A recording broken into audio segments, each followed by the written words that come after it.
परम शांती बापूजींच्या मराठी यूट्यूब चॅनलमध्ये आपले सर्वांचे स्वागत आहे. पापांचा विनाश, कर्मातीत अवस्था, इच्छा मृत्यूचे वरदान कोण प्राप्त करू शकतो? आत्म्यात योग बलाद्वारे पापांचा विनाश कसा होतो? जे जन्माजन्मीचे कर्मबंधन म्हणजे पाप पुण्य दोन्ही सुद्धा आत्म्यात रेकॉर्डिंग पडलेले असते. आता आत्म्यात जे पापांचे रेकॉर्डिंग पडलेले आहे त्या पापांची शिक्षा प्रत्येक आत्मा भोगत असतो. प्रत्येक कोणताही आत्मा असो तो आपलेच पाप पुण्य भोगत असतो, दुसऱ्यांचे पाप पुण्य भोगत नाही. तर आत्म्यात कोठे रेकॉर्डिंग पडलेले असते? पाप पुण्याचे रेकॉर्डिंग आत्म्यातील कारण शरीरात पडलेले असते. तर योग बलाद्वारे पापाचा विनाश कसा करता येईल? योग अग्नीत कोणती शक्ती असते? जसे या ब्रह्मांडाच्या शिवाला किंवा महाशिवाला, परम महाशिवाला, सर्वोच्च परमात्म्याचे तुम्ही स्मरण करता. जर ज्ञानविधी योग्य असेल, योग्य ज्ञान असेल, ध्यानाचे ज्ञान आहे, तर त्या पॉवर हाऊसमधून पॉवर येईल. पॉवर हाऊसमधून पॉवर आल्याने तुमच्या आत्म्यात परमतत्व परम लाईट येईल. परम लाईट, डिव्हाइन लाईट आल्याने तुमच्या पाप आणि पुण्य या दोन्हीचे जे रेकॉर्डिंग कारण शरीरात पडलेले आहे, जे आत्म्यात पडलेले आहे, ते योग अग्नीने परम लाईटने धुतले जातील, जळून भस्म होतील. तेव्हा आत्म्याची कर्मातीत अवस्था होईल. जेव्हा आत्म्याची कर्मातीत अवस्था होईल तेव्हा कर्मापासून दूर झाले.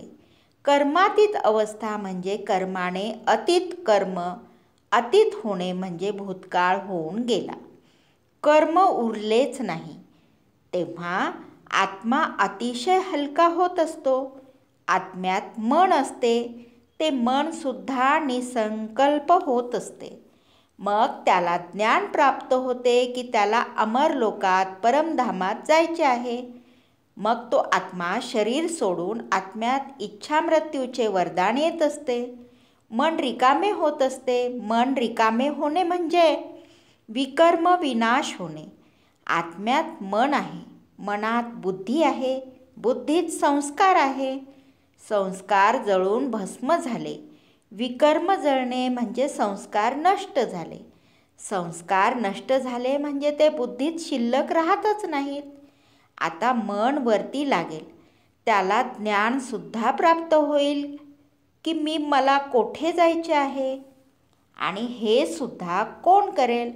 कर्मातीत अवस्था कोण करेल? ज्याला परमधामात जायचे आहे, ज्याला कर्मातीत अवस्था प्राप्त करायची आहे, तर ते कोण करेल? हे ज्ञानी आत्मा करेल ना. काय सामान्य लोक करतील? रस्त्याने जाणारे लोक करतील. कर्मातीत अवस्था ज्ञानी लोक करत असतात. ज्यांना अमरलोकात जायचे आहे, अमरलोक म्हणजे परमधामात जायचे आहे, किंवा ज्यांना मुक्ती प्राप्त करायची आहे, तेच लोक हे करतील. आत्म्यावरील मन हलके होऊन आत्म्यातील सारी नकारात्मकता नष्ट होत असते. कर्मबंधन म्हणजे नकारात्मकता. ही नकारात्मकता शिल्लकच राहत नाही. म्हणून आत्मा हलका होतो. आत्मा हलका झाला म्हणून निसंकल्प होतो. निसंकल्प झाल्याने आकाशतत्व वाढते. आकाशतत्व वाढल्याने आत्म्यातील वर जाण्याची शक्ती वाढते. तर आत्मा आपल्या मृत्यूचे इच्छा वरदान प्राप्त करतो. तो संकल्प करतो की त्याला शरीर सोडायचे आहे, तर शरीर सोडून देतो आणि ताबडतोब त्याचा आत्मा शरीरातून निघून हळूहळू अमरलोक म्हणजे परमधामात जातो.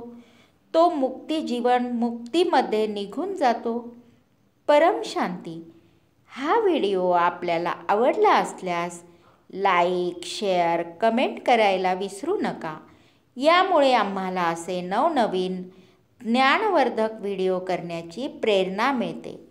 बेहद की परम शांती. बेहद की परम शांति सोचो, बोलो Join us daily for live meditation, 10 p.m. to 11 p.m. on YouTube Live. Subscribe now. Website www.paramshanti.org. Email us anant@paramshanti.org. Like, share, subscribe. Join today. बेहद की परम शांति सो